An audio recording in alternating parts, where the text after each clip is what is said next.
Hola, soy Clara Riveros y esto es de Ida y Vuelta. De Ida y Vuelta es un espacio dedicado al análisis político con participación de analistas y expertos, donde analizamos, comentamos y reflexionamos diferentes temas de interés global y regional. De Ida y Vuelta es un programa producido por Algrano Press de Fundamedios. Bienvenidos. Hoy nos acompañan tres expertos y tres analistas para analizar y comentar las crisis migratorias que tienen lugar en diferentes lugares del mundo. Vamos a dar la bienvenida a Nur Amar Lamarty. Nur es oriunda de Tánger. Esta es una ciudad atlántica y mediterránea al norte de Marruecos. Nur reside actualmente en España, tiene un grado en Ciencias Políticas y de la Administración y estudia un doble grado en Derecho Hispano-Francés por las Universidades Complutense de Madrid y Sorbona de París, con proyección a Derecho Internacional Público. Es redactora de investigación especializada en mujeres de países musulmanes y de derecho islámico. Participa también en medios de comunicación españoles como Atalaya, que es un medio que dedica especial atención a los países árabes y africanos. Nur, bienvenida. Muchas gracias, Clara. Gracias a ti por darme esta oportunidad de poder hablar de temas tan importantes. Muchas gracias, Nur. Es un placer tenerte con nosotros. Damos la bienvenida a Jorge Elías, que es periodista argentino, conductor, columnista en Radio Continental y en el programa de televisión Universidad Crítica. Es director del portal de actualidad y análisis internacional El Ínterin.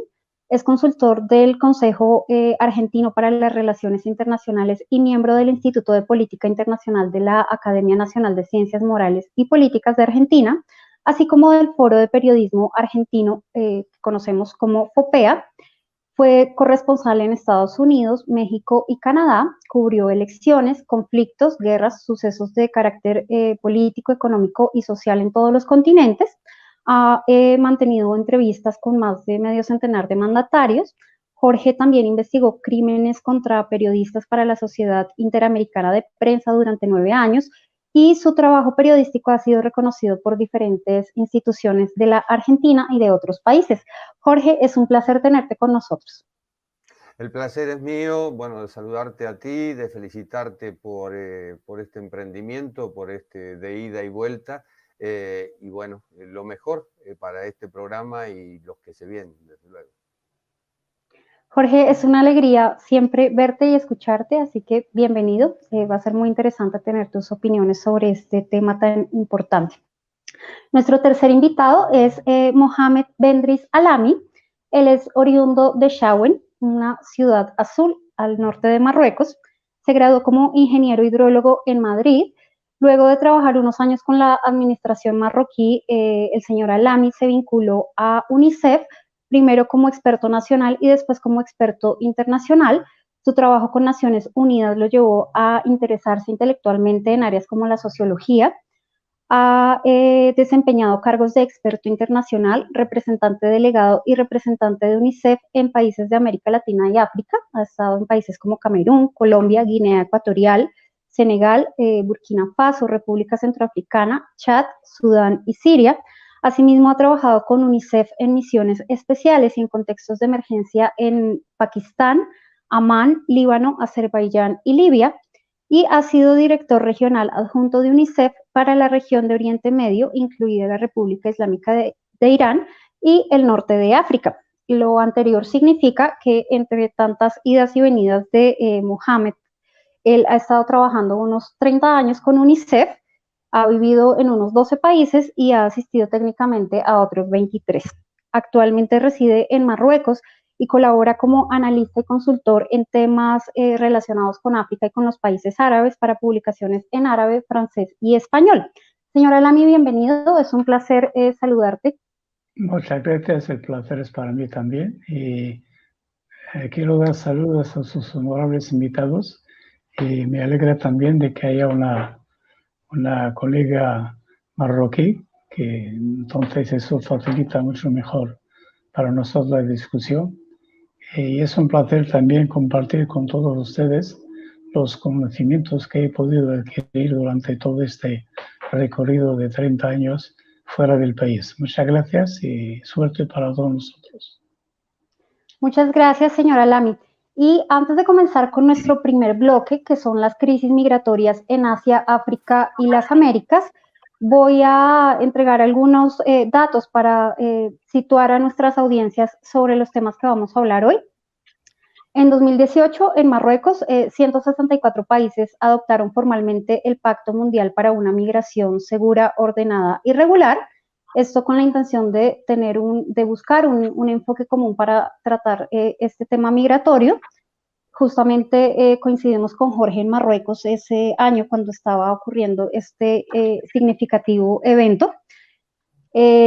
Durante 2019, según documentó ACNUR últimamente, 2/3 de las personas que huyen provienen de solo 5 países, que son Siria, con 6.6 millones de personas que han salido del país, Venezuela, tiene aquí 3.7 millones, pero ahora se está hablando de unos 4.8 millones de venezolanos que han dejado su país, Afganistán, 2.7 millones, Sudán del Sur, 2.2 millones y Myanmar, al menos 1 millón de personas han debido salir de este país en los años recientes. Hacia 2015, UNICEF estimaba que al menos 4.5 millones de niños han huido de sus casas en países como Siria, Sudán del Sur, Afganistán y Somalia. Son millones de niños los que se han visto afectados por la situación interna de sus países. Ellos sufren si se quedan, sufren si se van. La situación interna de estos países pues afecta directamente a los menores. También tenemos que las peores crisis alimentarias del mundo actualmente están en Yemen, en la República Democrática del Congo, en Afganistán, en Venezuela, en Etiopía, en Sudán del Sur, en Sudán, en Siria, en Nigeria y Haití. El hambre, la represión política de los gobiernos, las guerras, los conflictos, pues son algunos de los factores determinantes que obligan a la población a dejar sus países de origen y a tratar, pues exponiéndose muchas veces a riesgos y a peligros, tratan de buscar un mejor futuro a nivel individual y también para sus familias. Muchas veces tienen que huir porque se trata de salvar sus vidas, ¿no? Y en este sentido, justamente hemos visto a miles de personas que emprenden viajes por el Mediterráneo.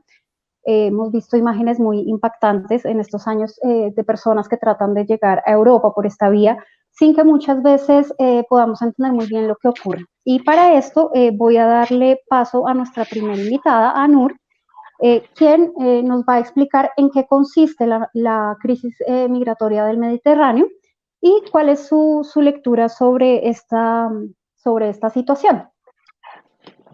Muchas gracias por esta introducción y me gustaría recalcar que, bueno, creo que la experiencia al final cuando se habla de estos temas es fundamental, principalmente porque no se puede tener el mismo prisma de visión cuando se vive la migración como tal, incluso si no es una migración forzada, al margen de lo que suele pasar cuando pues, se es analista o se investiga excepcionalmente sobre este tipo de fenómenos. Creo que uno de los problemas más importantes que implica las crisis migratorias hoy en día es la falta de comunicación y de conciencia que existe entre ambas orillas del Mediterráneo, porque tenemos que tener en cuenta que la despersonalización y la deshumanización que implica la visión normalmente desde Occidente de este tipo de tragedias se da principalmente por la falta de conexión y por la falta de relaciones en pos de conocerse mejor que deberían tener casi todos los países del norte de África con los países del sur de Europa. Y es uno de los casos que no se da. Por eso creo, desde mi punto de vista, que es tan crucial y tan importante establecer siempre un diálogo entre fronteras para poder acercar y no crear esos conceptos de nosotros y los otros, que son etiquetas que siempre se van generando y que son las que al final crean pues, circunstancias de rechazo, de odio, de xenofobia o de racismo.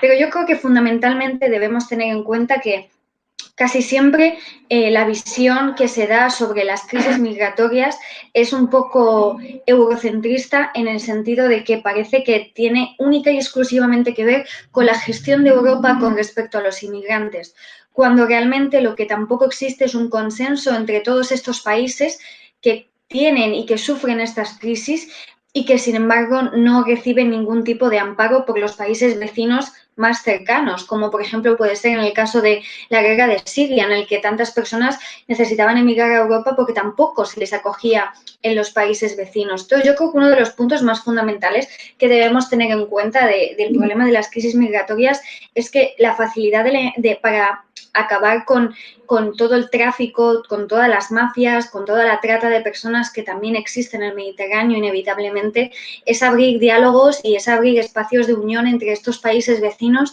para que una persona, si tiene que irse de un país, tenga más la posibilidad de irse al país de al lado que de cruzar un estrecho, que es muchísimo más peligroso.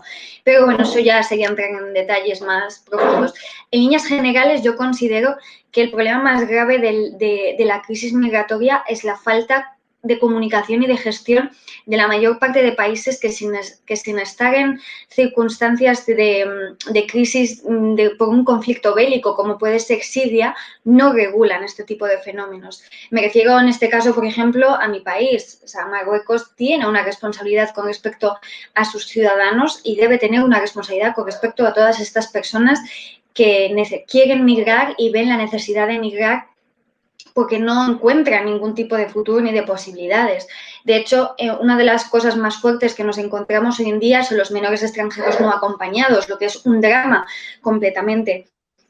Sobre todo porque países como puede ser España o Francia, deberían acogerles, deberían darles lo que necesitan desde un primer momento como menores que son, cumpliendo todos los convenios que tienen ratificados como países europeos y cosa que no se está haciendo en ninguna circunstancia. De hecho, tenemos constancia de cómo estos niños están abandonados completamente por parte de la administración y las instituciones, duermen en pasillos y algunos de ellos se reconocen que están peor, incluso antes de salir de su propio país. Entonces, yo creo que, por supuesto, debemos responsabilizar a los países que se las dan más de democráticos, como puede ser Francia o como puede ser España, en este caso, pero también tenemos que tener claro que es la juventud del país que emite la inmigración.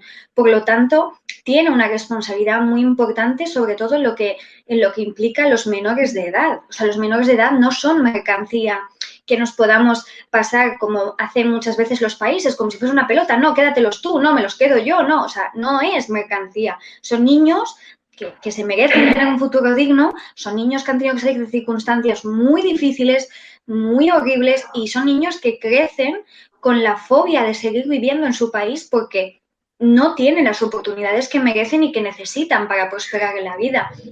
Lo que tampoco podemos achacárselo a ellos y a sus familias, porque la mayor parte de las familias hacen lo que pueden con lo que tienen. Entonces, yo creo que tiene que ser, la gestión de la crisis migratoria tiene que ser una relación bilateral entre los países, tanto de los que salen estas personas como los países a los que llegan, porque luego nos encontramos circunstancias como sobre todo pasó con el tema de los niños y las niñas sirias, que pues claro, la mayor parte de las niñas habían sido abusadas sexualmente en las fronteras, habían vivido circunstancias horrendas y lamentables porque hay un tráfico que no está para nada regulado y que al parecer no interesa regular, porque eso implicaría responsabilizarse y sobre todo tener en cuenta que hay unos convenios ratificados, que hay unas cartas de derechos ratificadas que no se están cumpliendo. Y yo creo que es un punto muy...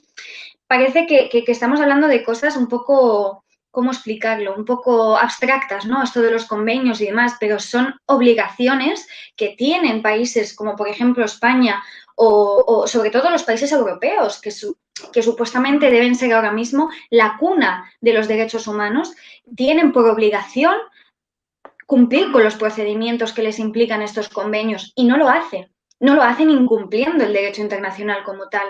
Entonces, yo creo que es un punto fundamental. ¿Sí? ¿Me ibas a decir algo? Si tú quieres, perdóname por cortarte. Ahorita en el segundo bloque, quizá puedes desarrollar justamente esta parte de políticas públicas y de los desafíos que enfrentan los gobiernos, en tu caso en Europa, ¿cómo lo ves? Pero dame unos minutos antes de que pasemos al segundo bloque para analizar este tema. Perfecto.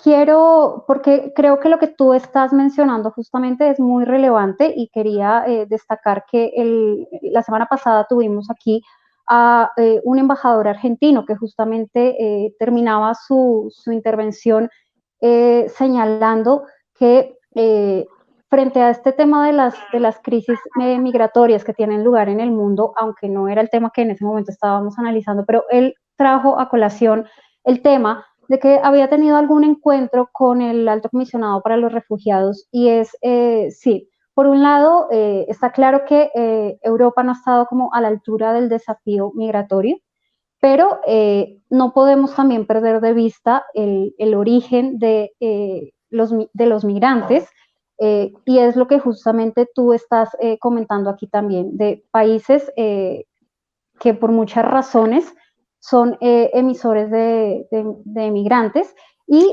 digamos que en unos contextos, ahorita que nos va a explicar justamente el señor Alami, son países que tienen conflictos muy cruentos o guerras a veces tribales, étnicas, incluso religiosas, estados que no han logrado como generar instituciones sólidas que respondan a las necesidades que tienen sus ciudadanos y que muchas veces ellos terminan viéndose obligados a abandonar su país de origen y a emprender unas rutas en las que pueden encontrar incluso la muerte. O sea, esto no es una decisión fácil, pero tan dramática ha de ser la situación en el país de origen que muchas veces las personas deciden arriesgarse en estas aventuras que realmente son muy, muy dramáticas y que afectan mucho a mujeres, por lo que tú estás planteando, Nur, y también a los niños.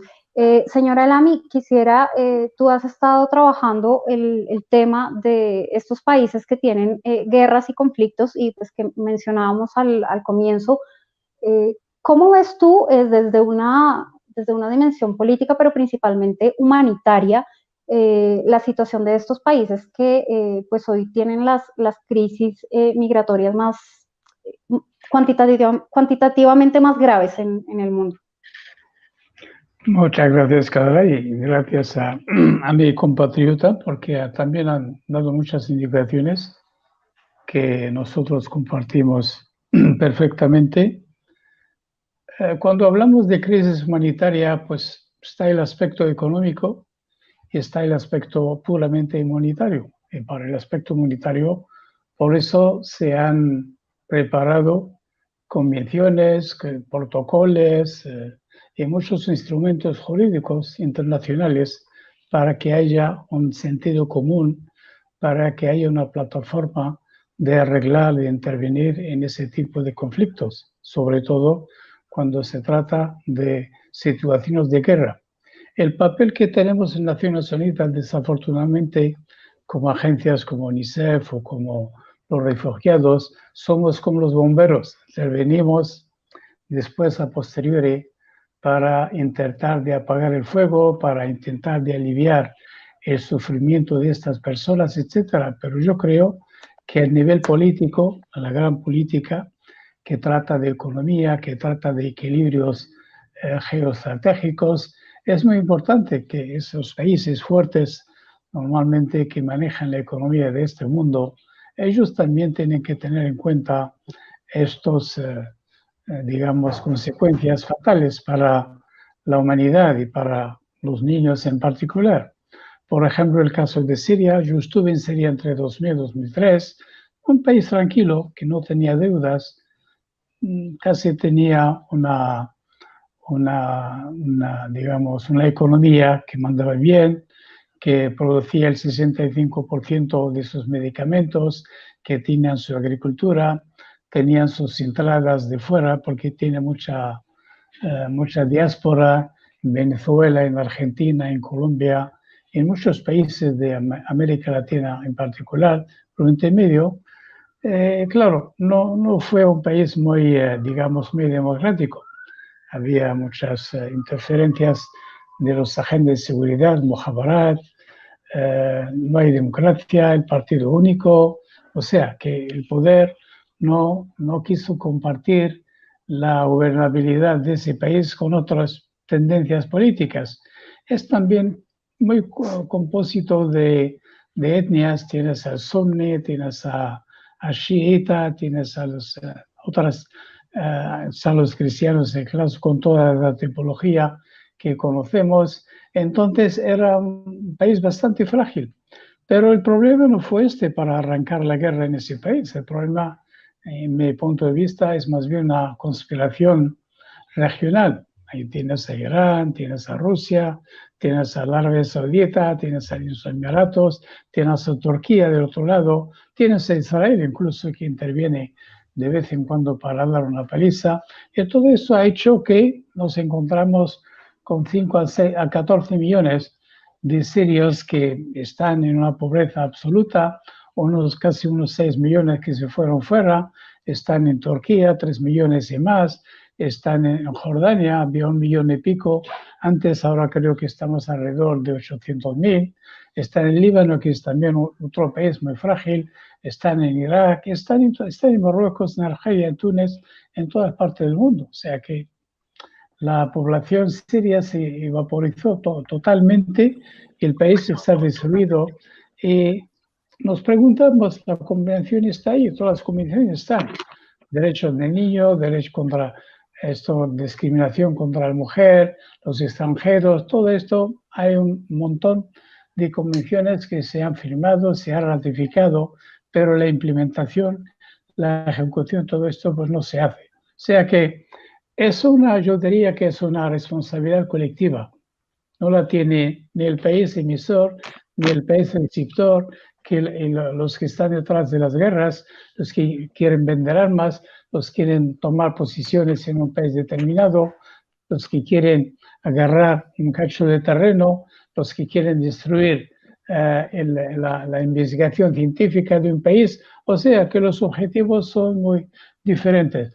Vamos al Sudán. El Sudán también es un país que pasó 40 años de guerra. La primera guerra en 72, la segunda en 82 y la última, que estamos todavía, que se está, digamos, terminando, entre comillas, es la que terminó pues recientemente, en 2018, que firmaron el acuerdo de paz entre el norte y el sur. O sea, eso también ha hecho pues más de 2 millones de muertos y más de 5 millones de desplazados internamente. Hubo la intervención de todo el mundo, la intervención de los americanos, de los rusos, de los nórdicos incluso. O sea que era también una guerra fratricida muy, muy desafortunada para el pueblo sudanés. Y ahora se quedaron los dos. El Sudán del Norte tampoco es un país muy sano, políticamente estoy hablando, tiene una economía también muy frágil que está por el suelo, y el Sudán del Sur pues arrancó de cero. Somalia igual, Somalia es un país que está también en guerra desde el 92. Hay también más de 2 millones de somalianos que están fuera, entre Kenia, entre Etiopía, entre Arabia Saudita, y los demás están en Europa, están en Nueva Zelanda, están en Pakistán, están en Tailandia, se fueron por todas partes y no hay un estado. Somalia, yo estuve un par de semanas, no hay estado. La gente se compra agua, la gente se compra electricidad, hay un montón de dinero, de plata que está en el mercado, o sea que no hay estado. Hay un grupo de gente que maneja las cosas, pero sin llegar a tener un estado. Hubo intervención americana, ahora tenemos intervención de los Emiratos Árabes Unidos, de Arabia Saudita y de otros países, porque es un país estratégico, está en la entrada, está en el Golfo de Adén, en la entrada del Mar Rojo, tiene un interés estratégico, quizás tiene también recursos naturales que atiran el interés de muchos países. El Afganistán, pues también es un país que lleva 4 décadas en guerra.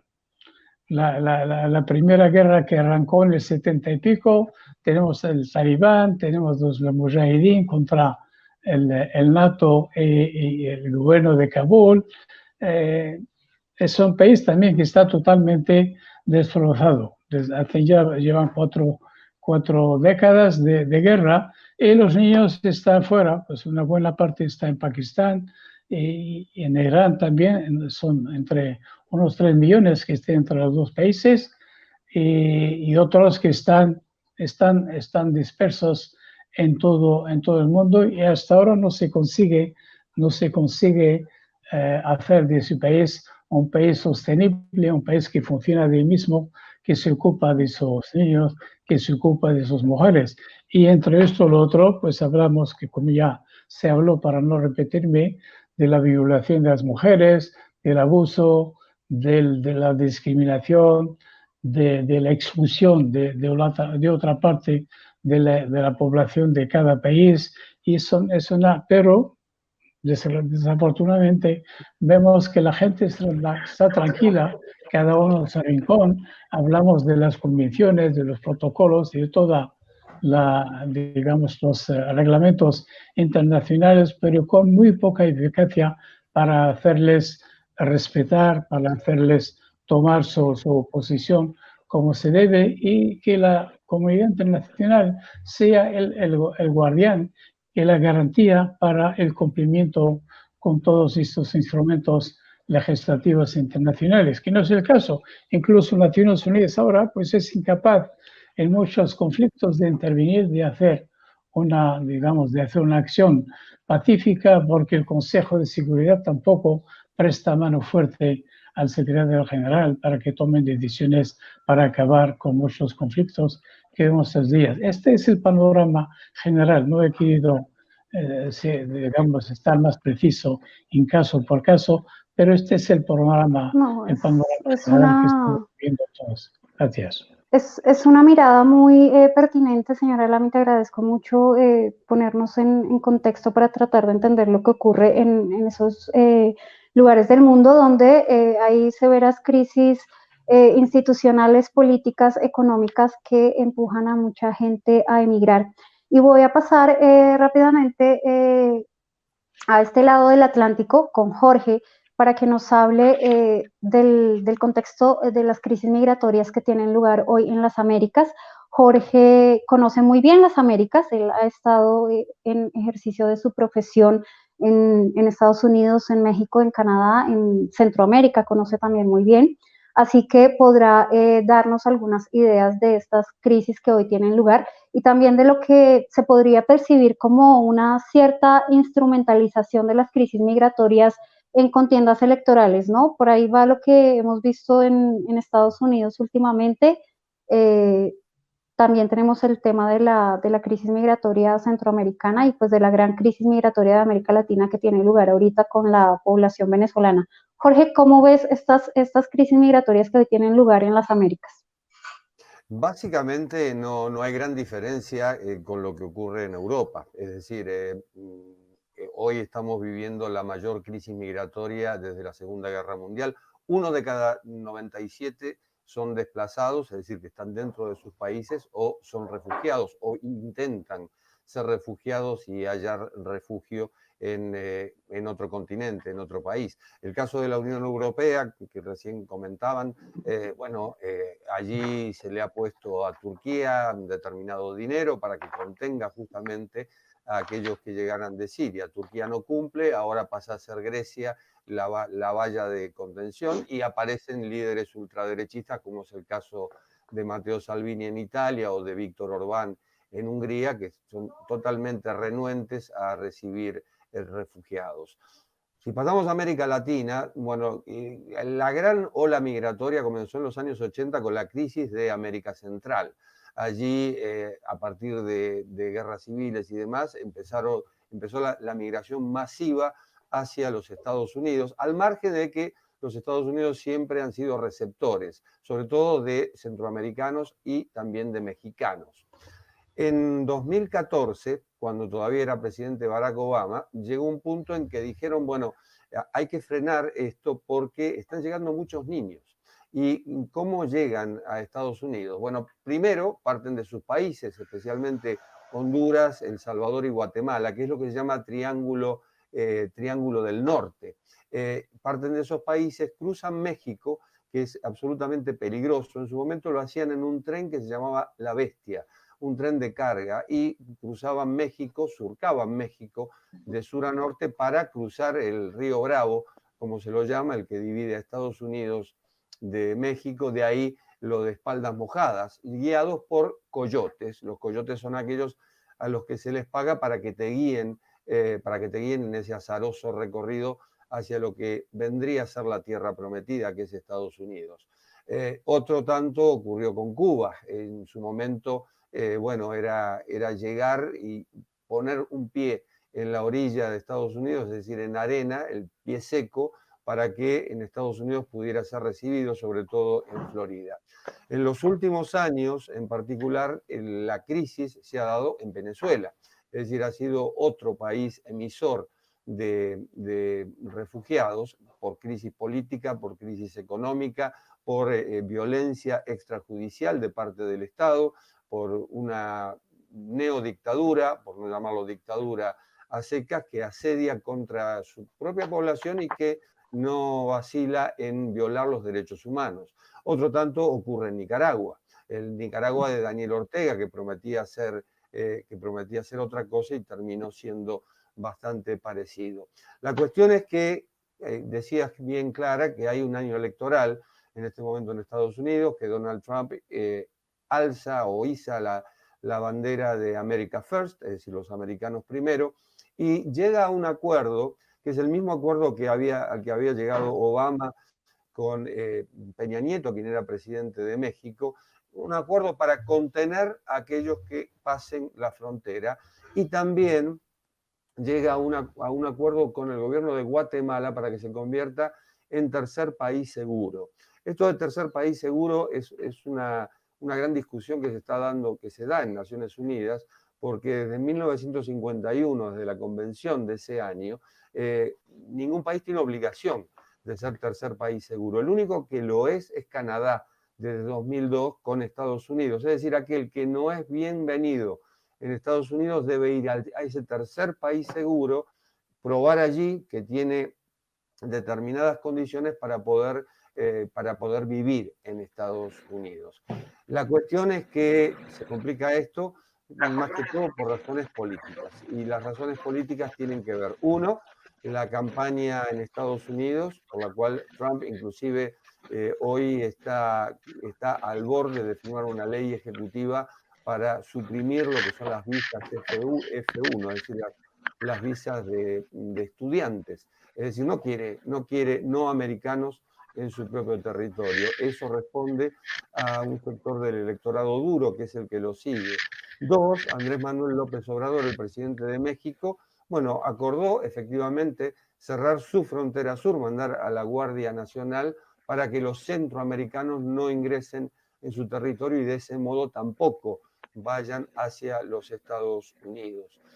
Y tres, hay una posición de parte de la oposición en Estados Unidos, que son los demócratas, que es muy ambigua.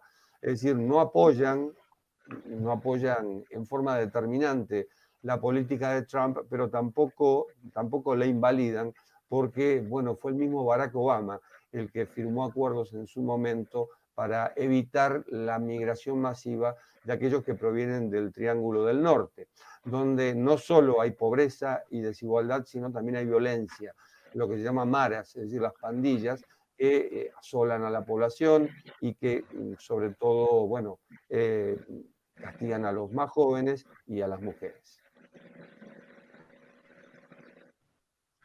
Gracias, Jorge, por tus observaciones y voy a seguir contigo porque quiero preguntarte para pasar a nuestro segundo bloque, que son los desafíos que enfrentan los gobiernos, cómo gestionan estas crisis migratorias. Tú, desde América Latina, ¿cómo ves en materia de políticas públicas que los gobiernos están gestionando las crisis migratorias? ¿Las están gestionando? Hasta cierto punto la gestionan porque hay acuerdos económicos. Las remesas, es decir, aquel dinero que envían las familias de Estados Unidos a Guatemala, Honduras, inclusive México, ingresos. A ver, va a radicar con su familia o que se va a radicar en Estados Unidos y va a enviar dinero al país y se va a convertir justamente en la mayor fuente de ingresos. No. Entonces, se llega a una suerte de acuerdo implícito, pero no declarado. Por un lado, el discurso político que dice quiero retener a la gente en mi propio país y quiero que sea fuerza productiva, pero por otro lado no hay empleo, por otro lado no hay integración y no hay ningún aliciente en muchos casos justamente para permanecer en esos países. Insisto en que lo más reciente es el caso de Venezuela. El caso de Venezuela que no han ido en mayoría a Estados Unidos, sino que han ido a países más cercanos, como es el caso de Colombia, como es el caso de Ecuador, como es el caso de Perú, o es el caso de Chile y es el caso de Argentina. En algunos países les han puesto reparos, inclusive les han pedido visas, porque desbordaban la economía. Y hay un falso predicamento sobre la migración que dice que el migrante viene a robarle el trabajo al nacional, al nativo, lo cual es una mentira absurda, no está demostrado e inclusive hay datos que corroboran todo lo contrario, que el migrante es el que viene a enriquecer al país y hasta a dar trabajo a la gente que vive en sus propios países. Pero muchas veces, o al principio, el migrante es rechazado con esta falsa premisa de que viene a robarme el empleo, que viene a ocupar o a recibir ayuda y asistencia social que yo pago con mis impuestos, y esto lleva a crear electores duros, como son los casos de la ultraderecha en Europa o es el caso de Donald Trump, esa parte del Partido Republicano de Donald Trump, que no son todos que piensan de ese modo.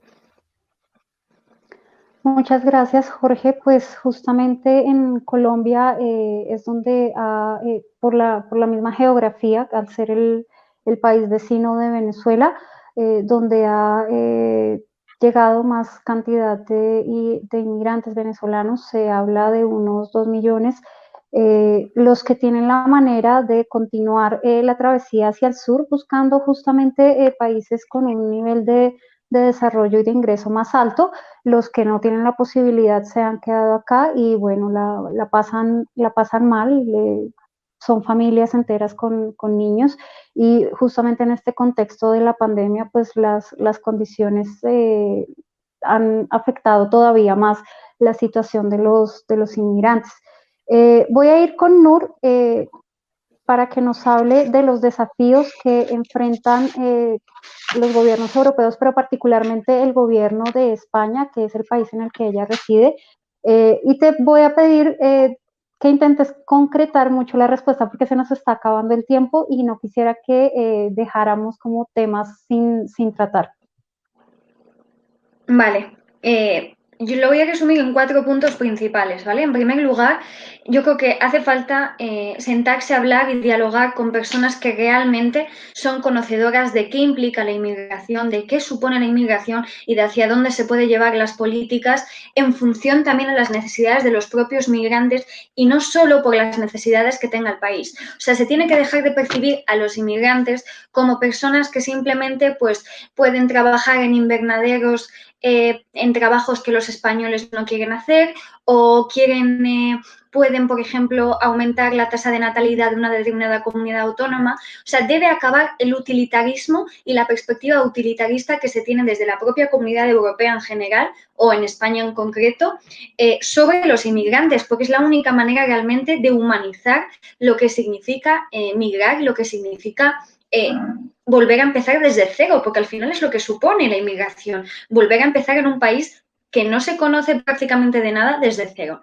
En segundo lugar, yo creo que es súper importante conocer cuáles son las dificultades a las que se enfrentan todos los inmigrantes, pero principalmente incluso los inmigrantes que tienen y que van a tener residencias legales y que necesitan pues llevar un recorrido de documentación determinado, porque sabemos y somos conscientes la mayor parte de los inmigrantes, y hablo también por mí, de que existe un racismo y una discriminación institucional muy, muy fuertes y que sin embargo nadie sale a denunciar, y son discriminaciones como por ejemplo que en la capital de un país como España que la comisaría de extranjería esté que sea una excárcel y que las condiciones en las que se trata a las personas sean pésimas porque no existe ningún tipo de control por parte de ningún organismo, o toda la tardanza a nivel administrativo que implica regularizar la situación. Y sobre todo, ¿qué supone, por ejemplo, desde mi perspectiva, que yo lo he vivido, el poder formarse en España y ser estudiante en España? O sea, es muchísimo más fácil para muchísimas personas intentar llegar a España de cualquier otra manera que a través de un visado de estudiante o queriendo tener un visado de estudiante, que es lo que muchos hemos tenido, pero para lo que nos piden muchísimos trámites que no favorecen en absoluto que España pueda tener una migración regulada, una migración asentada y una migración, sobre todo, que tenga todas las garantías. Y esa es una de las perspectivas que, por ejemplo, en España no existe, porque todos son trabas a la hora de regularizar la misma situación o a la hora de salir del país de origen hacia España. Entonces, si no se da facilidades para la regularización, imaginar que la inmigración se va a acabar de la noche a la mañana es un poco una utopía, porque no es real. Igual que tampoco es real darle ayudas a Marruecos o darle ayudas a Turquía para que frene la inmigración. Son medidas cortoplacistas, inhumanas y, en tercer lugar, que no resuelven, o sea, no son soluciones para un problema. Son medidas de alargar el problema lo máximo posible para no enfrentarse a la situación real, que es que son personas que necesitan que se les ampare de alguna manera y que todos los países tienen que sentarse a regular no tanto cuánto dinero van a poner en bloquear, sino cuánto capital económico van a poner en crear infraestructuras y en crear medios para que esta gente pueda tener una vida digna. Si todo el dinero que recibiese países como Turquía o Marruecos ahora mismo se hubiese utilizado en creación de escuelas,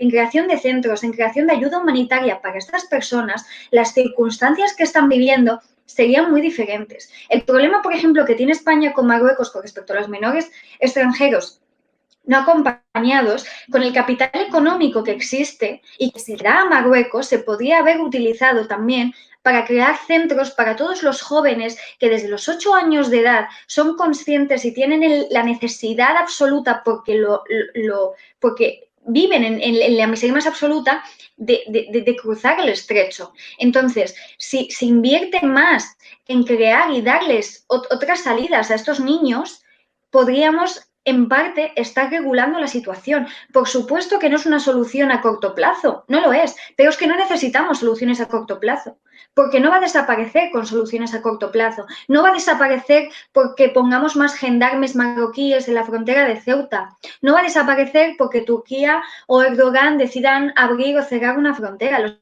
inmigrantes van a seguir allí. Otra cosa es qué herramientas se les va a dar a esos inmigrantes para que puedan ser útiles, para que en vez de estar 6 meses en campos de refugiados sin hacer absolutamente nada, puedan estar formándose en idioma, puedan estar recibiendo ayuda y recibiendo asesoramiento para ver en qué país pueden estar y en cuál no. Y ese es el problema principal al que se enfrenta a España, que en primer lugar no escucha los problemas de quienes realmente lo padecen, sino que intenta que personas que han vivido en una burbuja, que no conocen de nada cuáles son los problemas de primera mano, que tenemos hasta inmigrantes bastante favorecidos, porque al final nosotros, que somos los más favorecidos, incluso nosotros tenemos que enfrentarnos a ese tipo de cosas. Yo no me quiero imaginar qué supone, bueno, no me quiero imaginar, pero lo he visto, qué supone la situación irregular de muchas personas y sin embargo se da. Y se da y también acaba en problemas muy duros, como puede ser la prostitución, en la que, por ejemplo, lo hemos visto, hay muchísimas mujeres en las que tienen que acudir a la prostitución porque carecen de una situación regulada, porque son ilegales de alguna manera, mal dicho, y que tienen que acudir a ese tipo de terceros problemas que se acaban generando en el país. Entonces, yo creo que Europa no tiene una perspectiva global de qué implica la inmigración y, por supuesto, como ha dicho el periodista que nos acompaña hoy. O sea, el mito que se está creando y que se está generando en torno a los inmigrantes también se está permitiendo en la propia esfera europea y en la propia esfera española, porque cuando sale Santiago Abascal a leer una lista de personas de origen marroquí que a lo mejor llevan cotizando 15 años de su vida o 25 o 30 en España y que están recibiendo una ayuda por cualquier motivo, pero que es una ayuda completamente legítima, ese racismo que se está fundando y que nadie refuta, porque nadie sale a refutarlo, nadie. O sea, nadie sale a refutar en nombre de todas las personas que realmente necesitan que se diga que la realidad no es así, que no se recibe ningún pago por ser nena. Esas cosas no se debaten. Entonces, para mí ese es el problema. Y ya acabo. Muchas gracias, Nur. Voy a ir con el señor Alami para que nos hable desde una perspectiva africana y particularmente marroquí, de los desafíos que también enfrenta Marruecos para gestionar las crisis y el desafío migratorio, porque Marruecos, como muchos países latinoamericanos, pues ha sido tradicionalmente un país emisor de migrantes, pero por muchas circunstancias se ha convertido en un país receptor de inmigrantes y, bueno, ha buscado como también regularizar la situación de los inmigrantes subsaharianos que han ido a Marruecos, pero los desafíos son enormes. Señora Lamy, te voy a pedir una respuesta bastante concreta porque se nos está terminando el tiempo y, bueno, todavía nos quedan varias cosas de las que hablar. Marruecos tiene 3 compromisos. Primero, como país soberano, ha ratificado un cierto número de convicciones y obligaciones internacionales que tiene que respetar. Además, la Constitución marroquí del 2011 hace referencias a los derechos humanos y a las obligaciones internacionales, primero. Segundo, Marruecos tiene obligaciones también con Europa, la cual Europa le pide que juegue el papel de gendarme para frenar toda la inmigración que viene de los países subsaharianos, y eso se está haciendo, como dijo la compatriota, con dinero, con convenios, con ayudas, etcétera, etcétera, pero el enfoque es más bien un enfoque de seguridad, o sea que no es un enfoque socioeconómico, sociocultural, es más bien seguridad. Un trabajo de policía, digámoslo así sinceramente. El tercer componente del problema marroquí es su política africana. Marruecos, ya sabes, con los viajes que hizo el rey en África durante prácticamente 4 o 5 años, pues Marruecos también tiene un programa para profundizar y para desarrollar sus relaciones con África. O sea que este papel de gendarme pues también tiene sus problemas que Marruecos no puede ejercer en términos, digamos, policíacos a 100%. Y ahí estamos. Entonces, hace falta una gobernabilidad interna que respeta los derechos humanos, que respeta las aspiraciones del pueblo marroquí mismo, que respeta también los más de 5 millones marroquíes que están fuera, que también ellos son migrantes, han salido algún tiempo en los años 60 y más tarde, y ahí están, tenemos casi 20 millones de marroquíes que han nacido ahora en Europa. Esto también está ahí, lo tenemos que respetar. Y el segundo, pues también tenemos que hacer algo para ayudar a esos emigrantes africanos que en nuestro país. Hace falta una política global de la inmigración. Esta política global no existe. Hay una política relacionada con Europa y una política para ver un poco en qué medida podemos respetar las convenciones que hemos firmado, pero no se mira nada de las relaciones económicas, las relaciones comerciales, las relaciones culturales, qué tipo de coordinación tenemos que mantener con las universidades africanas de donde vienen esos inmigrantes, porque se sabe muy poca cosa del background de esos inmigrantes que vienen. Sabemos que están ahí, que necesitan una tarjeta de identidad, que saben leer, no saben leer. Tenemos más de algunos, unos 15.000 que están en las escuelas, otros están en el colegio, otros están en las guarderías de niños. Muy pocos trabajan. Ahora con la crisis del COVID-19, casi 20.000 de africanos no tienen nada que comer, están en una situación muy precaria. Entonces hace falta batir una política de inmigración global que no la tenemos hasta ahora. Tenemos la ley de 2013 de inmigración, hemos empezado la regularización de los subsaharianos, pero es una parte ínfima de lo que se debe de hacer de una manera global para abordar el mismo problema lo tiene Europa con Marruecos como parte integrante de esta política, pues no es una prioridad global. Lo que quiero decir como UNICEF, el mensaje mío es el siguiente: lo que estamos haciendo es tratar las cosas superficialmente, las manifestaciones, pero nunca llegamos a atacar las raíces, el origen, las causas subyacentes que hacen que ese problema aparezca frente a nosotros. Y esta es la approach que hace falta, y este enfoque todavía no lo tenemos. Me paro aquí. Sí, pero voy a seguir contigo para pasar a nuestro tercer y último bloque, en el que quiero que abordemos rápidamente el tema de la recepción e integración de inmigrantes en sus desafíos y en las oportunidades que representa la inmigración, porque muchas veces se la percibe como una amenaza, pero también la inmigración, como decía Jorge hace un rato, pues trae también oportunidades para nuestras sociedades, y de pronto la sociedad marroquí, como ocurre en algunos países de este lado del mundo, tampoco ha percibido todas las potencialidades de la inmigración, pero también hay muchas situaciones en que poblaciones de inmigrantes son bastante herméticas y crean grupos muy cerrados y se integran poco con la sociedad receptora. En Marruecos yo he visto esto porque hay como en Casablanca, digamos, un poco guetos de población subsahariana, y la población marroquí no interactúa mucho con los subsaharianos. Un poco diferente es el caso con la inmigración siria que hay en Marruecos, pero hay como grandes desafíos tanto de la sociedad receptora para integrar a esta población, como de los propios inmigrantes para intentar adaptarse e integrarse, más que adaptarse, con su sociedad de acogida. ¿Cómo ves esto, señora Lamy, rápidamente en nuestro último bloque? Sí, muchas gracias. Es también un problema global. Y te voy a dar algunas señales de dónde viene eso. Primero, Marruecos hemos tenido en el pasado, sobre todo cuando fuimos colonizados, muy poco contacto con África. Segundo, nosotros mismos fuimos inmigrantes. Emigramos a Europa, después al Oriente Medio, y ahora estamos incluso en Canadá y en Estados Unidos. Hemos aceptado y tenemos algo como 19.000 estudiantes africanos que están aquí.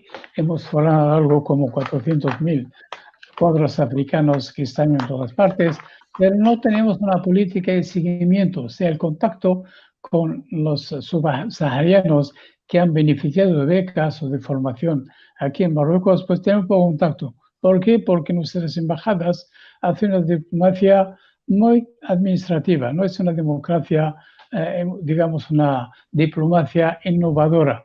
Vamos ahí, estamos en la recepción, no conocemos perfectamente el país. Esa ya es una experiencia personal. Yo estuve en el Camerún, nuestro embajador en el Camerún nunca fue fuera. Estuve en Guinea Ecuatorial, tampoco sabía nada de su país. Estuve en el Sudán, yo tuve que forzarle durante algún tiempo para hacerle hacer un viaje a la Darfur, donde había problemas.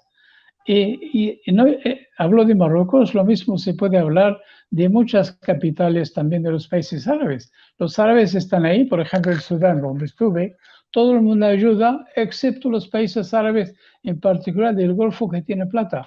Y entonces los embajadores europeos y canadienses también me preguntaban, ¿pero dónde están sus amigos, sus hermanos árabes que no ayudan? Yo no tenía ninguna respuesta para eso. Entonces, a volver a lo que yo decía antes, el plan de integración tiene que ser un plano global. Sociocultura, economía, la investigación científica, intercambio entre las universidades. Tiene que haber africanos que vienen aquí a sostener doctorados, y marroquíes que vayan al Camerún, que van a la Guinea Ecuatorial, que vayan a Nigeria, a otros países también, sobre todo que Marruecos está haciendo un negocio en Europa, en África, perdona. tenemos bancos, tenemos compañías de seguro y muchas actividades comerciales. Esa gente también, para protegerles los que están ahí, tenemos que conseguir información de calidad. Tenemos que conocer el perfil de estos subsaharianos que vienen a Marruecos, que no lo conocemos. Entonces, hay muchas piezas que faltan en esta política pública migratoria. Y este es el problema que tenemos. Y para eso hace falta educar a la población. La población tiene que saber que estos son hermanos, son gente como nosotros, muchos son licenciados, tienen doctorados, pero como no han encontrado trabajo, como es el caso nuestro, hay que saber que Marruecos exporta 600 ingenieros de calidad. Están en Europa, 7.000 médicos trabajan en Europa. Entonces, los africanos también vienen aquí en busca de trabajo. Tenemos que saber quién son, de dónde vienen, para qué vienen, cómo vienen, qué es lo que pueden hacer, qué es lo que no pueden hacer. Hay que conocer a esa gente, conocerse entre nosotros. Ellos conozcan marroquíes y este es un problema. Yo creo que es el más importante componente de este problema que tenemos con los refugiados. Y esto hace que, claro, xenofobia puede salir, las fricciones pueden salir, abusos pueden salir, violencia se puede cometer contra ellos y viceversa. Hay también africanos que atacan a marroquíes. Hubo muchos problemas en Tánger. Hace 2 años ocupan apartamentos ilegalmente, atacan a la gente. O sea, de 2 partes hay problemas. El contacto... Hay problemas, no tanto de la sociedad y del... Pero tenemos que dejar este enfoque puramente de seguridad, hacer otro enfoque sociocultural, de conocerse en profundidad. Porque el problema es que queremos resolver el problema durante un espacio de tiempo determinado. Pero este no es un espacio determinado. Esta va a ser la vida actual y la vida del futuro. Y no tenemos una vista futurista. Yo creo que esa es la falta. Porque, como se dice, toda la humanidad ahora vivimos en un edificio. Si hay fuego en el 2.º piso, el 3.er piso se va a quemar. Es lo que como tienen que pensar los europeos también. Señora Lamy, muchas gracias y justamente vamos a ir con Nur a nuestro último bloque para que nos hable rápidamente de los límites y de las oportunidades para la inmigración y para la integración de los inmigrantes en España, porque hay algunos problemas que yo veo en Europa con las comunidades de inmigrantes, en las que también hay grupos muy cerrados y muy herméticos que parece a veces les cuesta mucho adaptarse y acoger las reglas y las leyes y la constitución del país en el que están viviendo, en este caso, por ejemplo, España, de la situación de las mujeres en sus comunidades y en sus familias, muchas veces es muy difícil para lograr su desarrollo personal. Nur, ¿cómo ves esta situación con las comunidades de inmigrantes?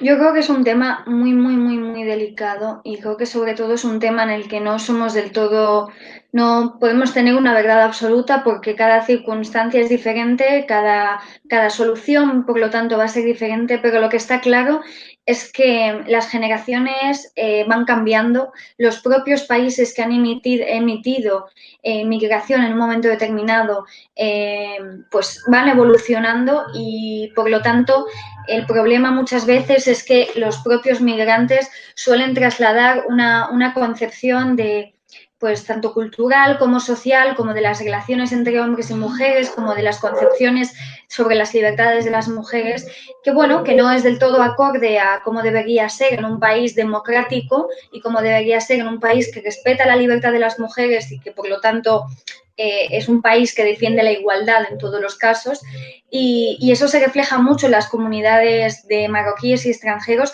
que provienen de países musulmanes, principalmente porque hay un gran choque cultural entre el mundo occidental más cristiano y aunque, bueno, la sociedad ahora mismo está bastante... o sea, España se considera un país aconfesional y lo notamos también en el día a día de la sociedad. Pero yo creo que es fundamental que haya como una terapia de choque bastante buena para estas personas a la hora de integrarse que yo sí que creo en la integración porque yo creo que no puedes pretender vivir en dos sitios completamente diferentes de la misma manera. De hecho, creo que es un error porque lo que hace es aislarte completamente. Y creo que al igual que muchísimos españoles y extranjeros cuando van a países musulmanes se integran y asumen las costumbres y muchísimas cosas del país sin renegar de su identidad, por supuesto, porque una cosa no tiene nada que ver con la otra. Y esa es una de las grandes falacias que se comete, que es pensar que el asumir determinados valores y principios de la sociedad en la que vas a empezar a vivir te hace un renegado de tu identidad de origen. Y es una de las cosas que se produce porque existe el racismo y el racismo lo que hace la mayor parte de las veces cuando tú te sientes discriminado como persona es hacer que te aferres más a la identidad más cercana que tengas y en ese caso la religión juega un papel fundamental. La religión, la cultura, bueno, entra todo un poco en el mismo saco, ¿no? Y es un poco ese establishment religioso, como lo llamaría yo, que se transporta a los países receptores de esta inmigración y que perpetúa determinadas costumbres que bajo ningún concepto deberían perpetuarse. Y cuando hablamos de esto, hablamos sobre todo de las mujeres, que en los países musulmanes, pues para mi gusto, son las más vulnerables, ¿no? A nivel de derechos. Y yo creo que una de las cosas fundamentales que se debe tener en cuenta es que, sobre todo en materia de menores, la protección a las niñas es fundamental desde el momento de la inmigración, porque luego nos encontramos casos pues como la ablación de clítoris de extranjeras de países africanos que tienen dichas costumbres o la imposición de un velo, que existen muchas mujeres que llevan hijab por propia voluntad, pero también existen muchas otras que no lo llevan por propia voluntad y es una realidad de la que no se habla. Igual que al final tenemos que tener esa conciencia de protección de los menores, ¿no? Porque a veces los padres tampoco pueden hacerlo mejor de lo que lo hacen y también tenemos que ser conscientes de la clase socioeconómica de los diferentes grupos de migraciones que existe. Porque una cosa es lo que comentó el señor Alami con respecto a la gente formada que sale de Marruecos y que va a Europa u otros países y luego hubo una clase trabajadora muy fuerte, sobre todo en los años 90, que llegó a España, que, bueno, son familias que han estado trabajando, han estado desviviéndose para que sus hijos saliesen adelante, para tener su familia, pero también son personas que muchos de ellos han arrastrado, pues, principios que no son del todo acordes al año en el que vivimos y al país en el que estamos, ¿no? Entonces, es una cosa que se debe tener en cuenta y que no se debe obviar simplemente por hablar de relativismo cultural, de multiculturalidad, porque eso lo que hace es meter un poco los problemas debajo de la alfombra y barrer debajo de la alfombra, que no vale de nada y no tiene el sentido que debería tener, que al final todos crezcamos juntos de la mano y sepamos construir una sociedad en la que lo mejor de cada una de las comunidades extranjeras que existen aporten y eso se sume. Pero si se va a sumar algo, debe ser lo bueno de cada comunidad. Y sobre todo no pensar que una religión o una cultura o una comunidad puede justificar pues vulneraciones de derechos de la mujer, vulneración de derechos humanos y vulneración de los derechos de los menores principalmente, que es lo que suele pasar. Y para añadir una última cosa y ya lo dejo, Pronto, yo creo que por favor, no. una concienciación también por parte de los países emisores de inmigración que, bueno, que es también, en este caso podemos hablar de Marruecos, del potencial tan grande que tienen los hijos de inmigrantes que son la segunda generación, por ejemplo, en España. Porque se habla mucho de Francia, de la tercera generación. Yo soy hija de un inmigrante, mi padre es argelino marroquí pero bueno, rifeño de origen y él emigró a Francia desde un primer momento. Él forma parte de esa segunda generación, ¿no? Que ahora ya vamos por la tercera. Pero en España estamos hablando de la segunda generación, de la primera generación de hijos de inmigrantes marroquíes en España. Y yo noto, o sea, yo estoy muy en contacto con estos jóvenes y noto una desconexión completa de todo lo que sigue ocurriendo en Marruecos, porque Marruecos ahora mismo está viendo yo lo llamaría una revolución mediática impresionante a nivel de feminismo, a nivel de derechos LGTB, a nivel de desarrollo de políticas y, sin embargo, es información que a ellos no les llega, porque tenemos la traba del idioma en lo que implica Marruecos. Los que somos francófonos no, pero los que son los que hablan solo español y castellano sí, porque al final el árabe técnico que se usa en el periodismo y demás, ellos no lo entienden y el francés tampoco, porque son completamente españoles.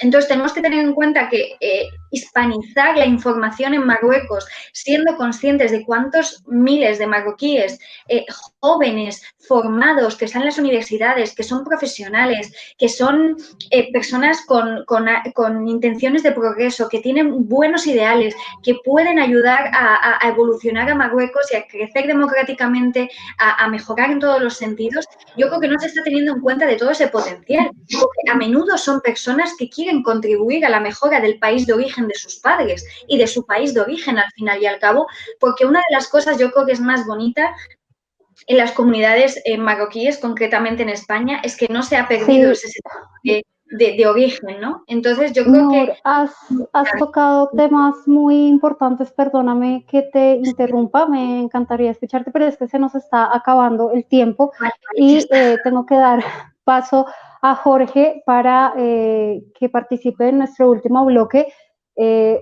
En la línea de lo que venía planteando Nur, digamos, a veces las diferencias en el lenguaje y religiosas afectan mucho la integración de las poblaciones y de las comunidades de inmigrantes en sus sociedades de acogida. Nosotros en América Latina no tendríamos esos problemas. Compartimos la misma lengua, culturalmente tenemos muchas cosas en común, la religión es la misma prácticamente o mayoritariamente. Diríamos como estos no son problemas que tenemos nosotros. Sin embargo, hay retos y hay desafíos para la inmigración hoy en nuestros países. ¿Cómo lo ves? Porque a veces parecería que hay de este lado del mundo también manifestaciones de xenofobia e incluso de un cierto racismo. Bueno, vos sabés que yo vivo en Argentina. Argentina en su constitución dice que bienvenido todo aquel que quiera habitar el noble pueblo argentino. Es decir, está prácticamente prohibido expulsar a alguien del país. Y de hecho, somos todos, los de mi generación, somos todos primera generación de inmigrantes prácticamente. Es decir, aquí hubo varias olas de migración, sobre todo españoles e italianos, en mi caso Líbano, bueno, Siria también. Es uno de los países del mundo donde conviven en el mismo barrio judíos y católicos sin ningún tipo de inconveniente y sin ningún tipo de discriminación. Lo que sí es cierto es que yo creo que frente a las migraciones y frente a esta tragedia que está viviendo la humanidad, la respuesta de los países ha sido más o menos la misma que frente a la pandemia. Es decir, en la medida de lo posible, cerrar fronteras. Y Nur hablaba del discurso de Santiago Abascal, es decir, el discurso de Vox, un partido de ultraderecha que de cero pasa a tener 12 diputados en Andalucía e inmediatamente se mete en la puja electoral nacional en España. Y la pregunta es, bueno, está bien, en Francia estaba Marine Le Pen, en Francia también hay muchos jóvenes discriminados, sobre todo en los suburbios de segunda y tercera generación, pero ¿por qué aparece en España? Por primera vez, primero un gobierno que no pertenece al bipartidismo tradicional, que es el actual, de Unidas Podemos y el PSOE, el Partido Socialista Obrero Español, y segundo, porque aparece la ultraderecha con representación parlamentaria.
todos los que estamos haciendo este programa hoy conocemos qué es ser emigrante y qué es ser inmigrante en un país, así que es algo que no nos es ajeno.